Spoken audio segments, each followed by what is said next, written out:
On your mark, set, go. President Kenyatta flags off the first batch of athletes for the Tokyo Olympics.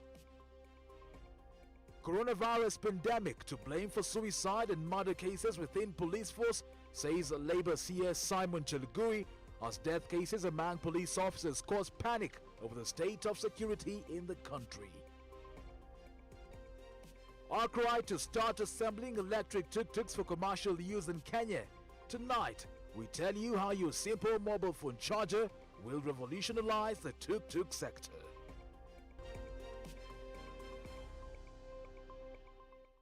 Glad you're watching. With that, a minute of the broadcast begins now.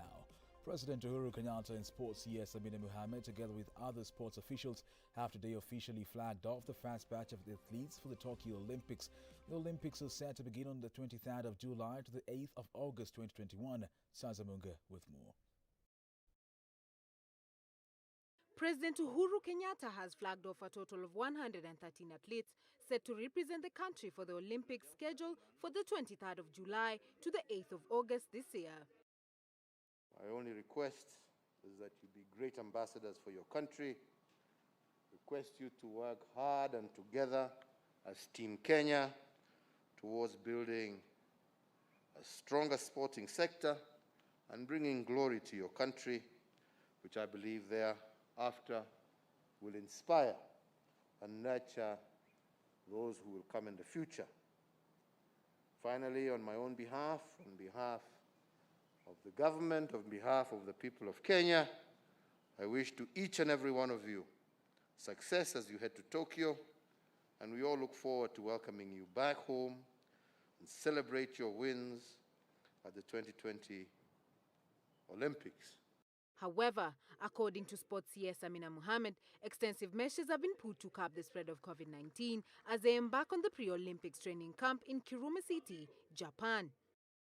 Your Excellency, all our athletes are fully vaccinated, courtesy of Your Excellency's directive and the support from the Ministry of Health.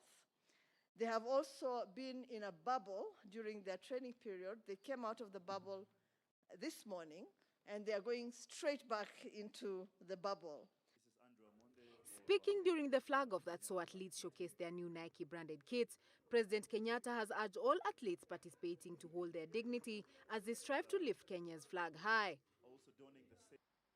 Meanwhile, the Japanese government is slated to declare another state of emergency over COVID-19 in Tokyo until the 22nd of August as infections rebounded in the capital where the Olympic Games are scheduled to reopen.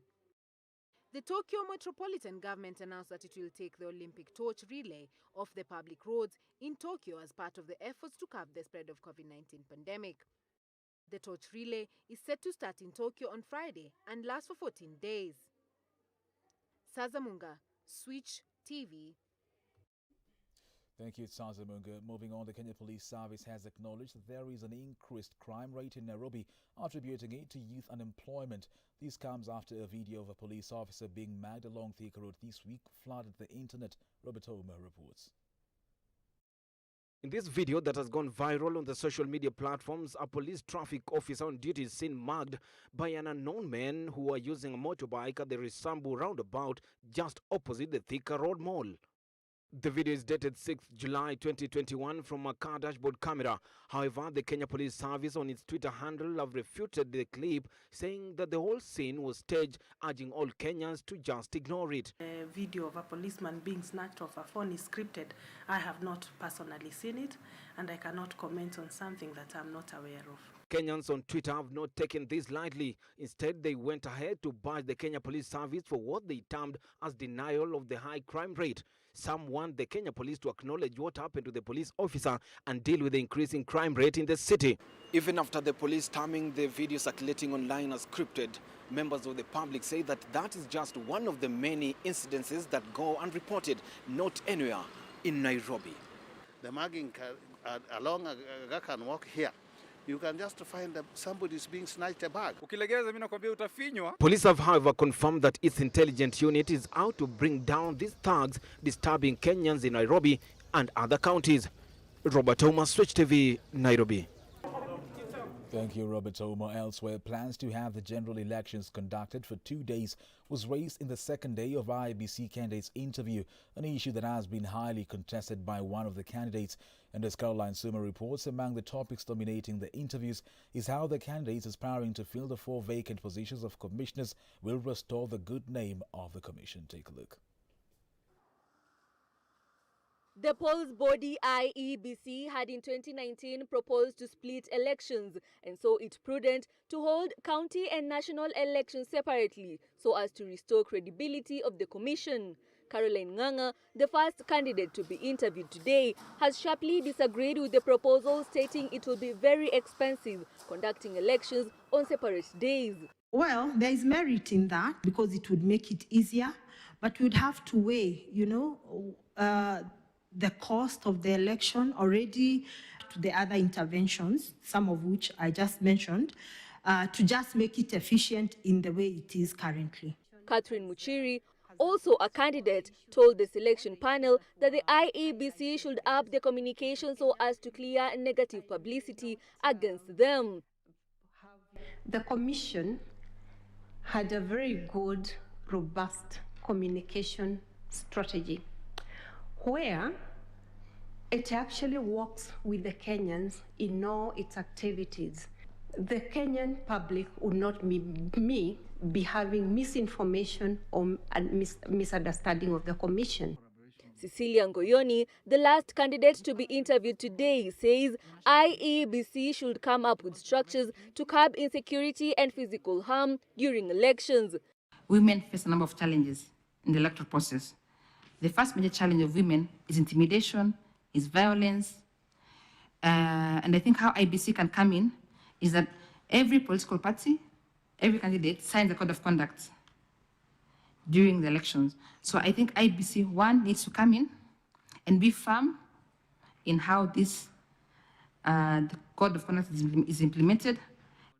Tomorrow, candidates sitting before the panel are Kon Omore, Dina Jeruto and Felix Useru. A total of 336 people had applied for the vacant position. However, only 36 were selected. The exercise will conclude on 22nd July. Caroline Tuma, Switch TV. Thank you, Caroline Sumer. What you post on social media could have serious repercussions on your professional life. It could cost you your current job or future job opportunities. According to data from Public Relations Society of Kenya, 91% of employers use social media to screen candidates during the hiring process, and about 47% of employers use social media to check on current employees. Apollo James tells us more. Employers look at social media accounts for an array of reasons, but many do that because they want to make sure the candidate is the right fit. Everyone tends to put their best foot forward or an act when they're looking for a job. So even CVs are fabricated. Like, people even download CVs. People look for professionals to work on their CVs. It's not really what is them. It's not a true reflection of who they are. Take, for example, James Macau, who thinks that social media screening is biased and that anything someone posts is personal and shall not be used against them during recruitment.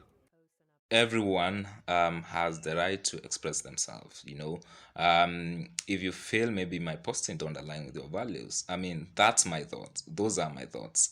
And maybe the reason I'm posting that is because I also believe in it.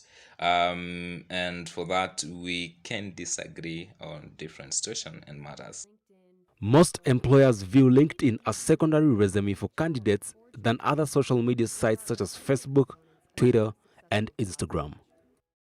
If probably I haven't picked that information on social media, or maybe you've deleted it, somehow if I am determined to really go into details and find out exactly who you are, I would probably do that, because maybe I would do those calls and maybe even call someone who's not on your CV as your reference check.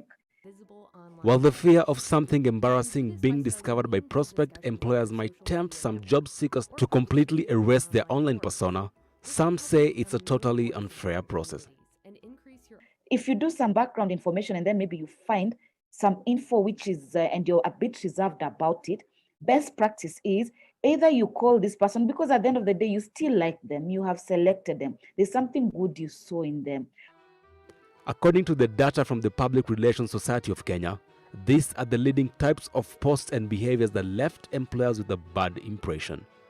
Job candidate posted provocative and inappropriate photographs, videos, or information about them drinking or using drugs, discriminatory comments related to race, gender, religion, lying about their qualification, bad-mouthing their previous company or fellow employees, candidates' screen name was unprofessional or being linked to a criminal behavior.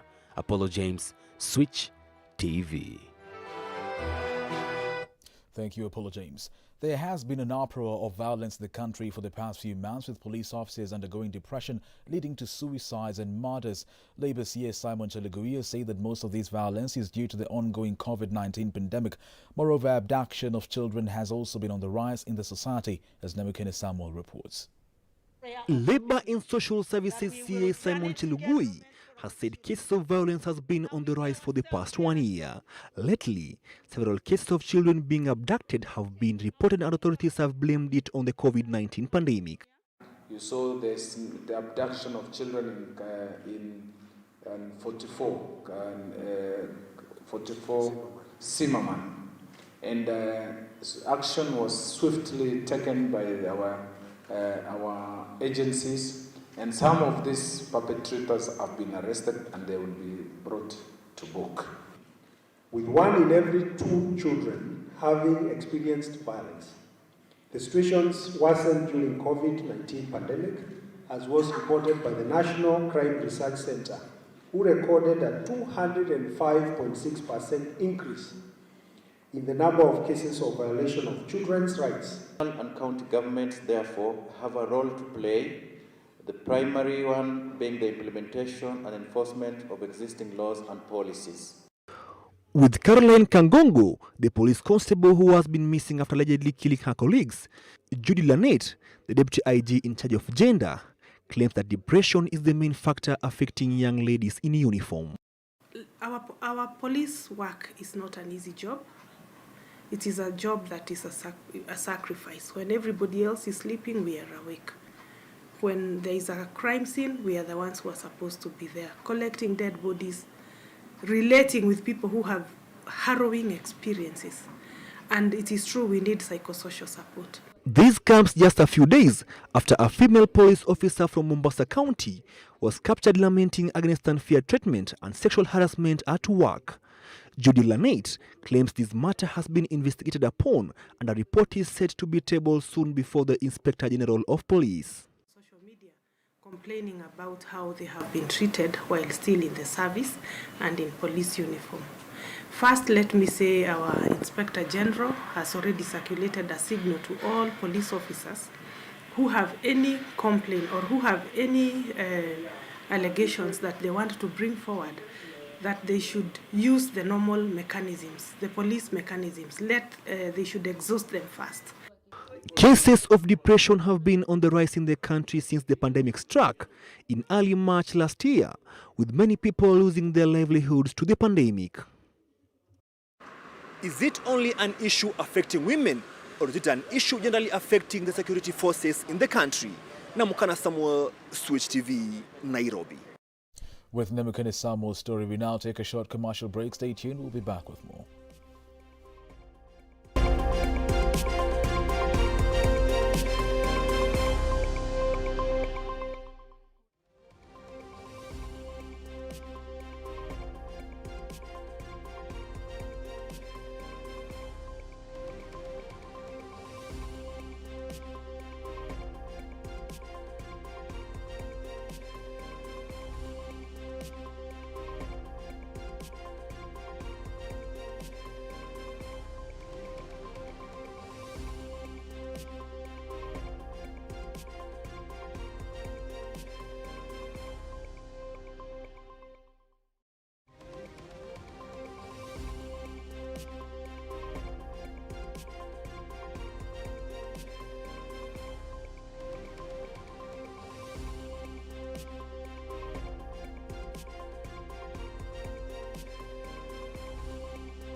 Welcome back and thank you for keeping it Switch TV. The three-wheeled vehicle locally known as a Tuk Tuk is known for the noise that emanates from its engine. However, soon this might change with the introduction of the silent electric Tuk Tuks. The Tuk Tuks use a lithium-ion battery which can be charged using a single-phase socket, just like the one you use to charge your mobile phone. Our reporter David Kagina with more on this story. Completely silent and with a load capacity of up to 450 kilograms, this three-wheeled electric vehicle is changing the narrative of noise associated with the normal tuk-tuks. So these tuk-tuk come as parts from India and then we assemble them. So they just move. So we are not converting from diesel to electric. They are manufactured to function as electric tuk-tuks. The three-wheeler is being assembled by Arc Rides, who have today piloted the last-mile delivery service partnership with Sende, a delivery company that is set to pilot the use of these vehicles in the country for the first time.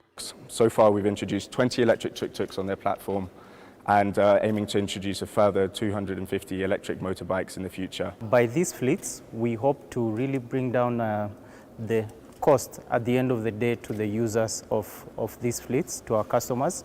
And also we hope that these cost benefits will accrue to our partners, the owners of these fleets. With the cargo sector slightly sorted, the border sector is next, with electric motorbikes already doing the test drives. Now, with this bike, charging it for only 3 hours, you are assured over 100 kilometers on the road. The tuk-tuk, on the other hand, takes 5 hours to charge and cover up to 100 kilometers. As we evolve with technology, innovations that are environment-friendly are taking over with very little or zero emissions and reduced noise pollution, using up to 2 units of electricity to cover miles. David Kagina, Switch TV.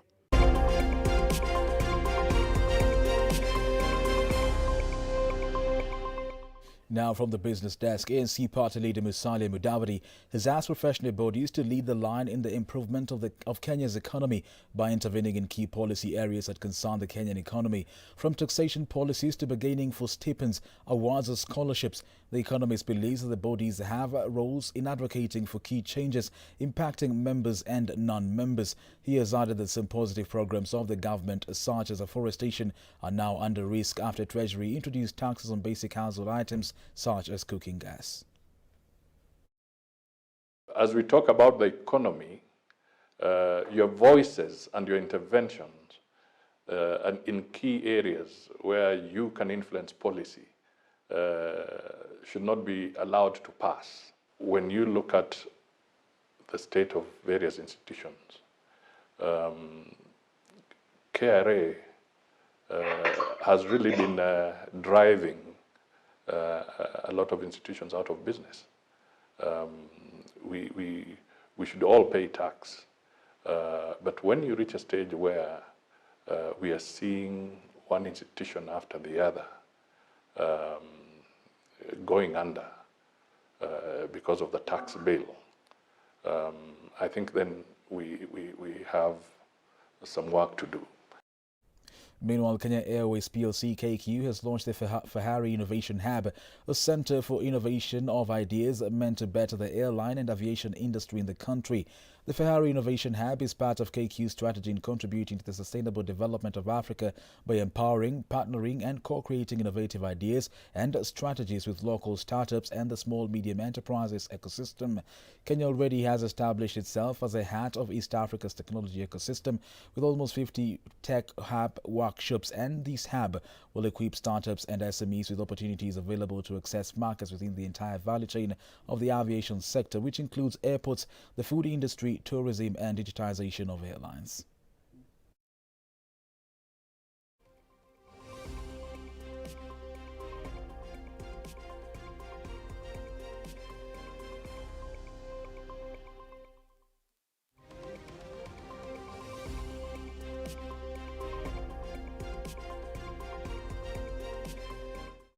The High Court of Kenya has found that Galaxy Tools Limited is liable to pay 1.698 value-added tax and 3.2 million shillings for corporation tax with resultant interest and penalties. KRA had demonstrated that there was a loss of VAT in the missing traders' transactions during its subsequent audits. The court has observed that as a reasonable businessman, the taxpayer is expected to keep all the transaction details of the subject transactions. By this, it is only then it will have satisfied the innocent in the fraud perpetrated by the missing traders, whom the KRA had concluded were in the business of selling air and invoices to colluding traders.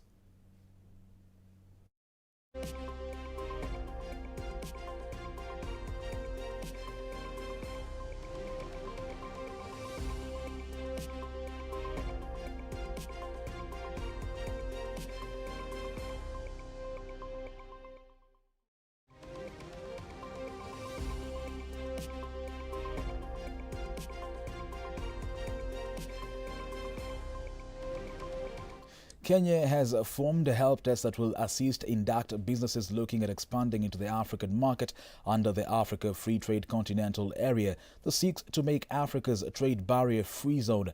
Kenya is among the 31 African countries that have ratified the Africa Free Trade Agreement, and through this initiative, businesses in Africa will not only enjoy reduced tariffs but also help address behind-the-border barriers that otherwise impede the flow of goods and services, encourage investments, and improve the rules affecting such issues as intellectual property, e-commerce, and government procurement. We are now preparing the different sectors and working with government to now outline a lot of the sectors and the countries that we need to export into. So the preliminary preparations are now ongoing. We've actually started a help desk at CAM to be able to advise companies who are ready now to enter into the African market, since now we have a lot of signatories and the agreement is now in force.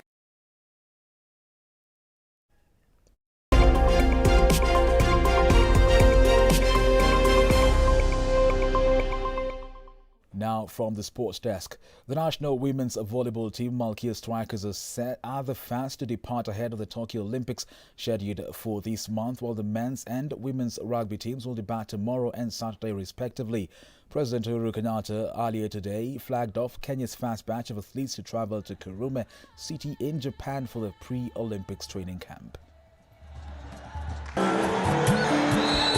Uwanjani nimekuza kipawa changu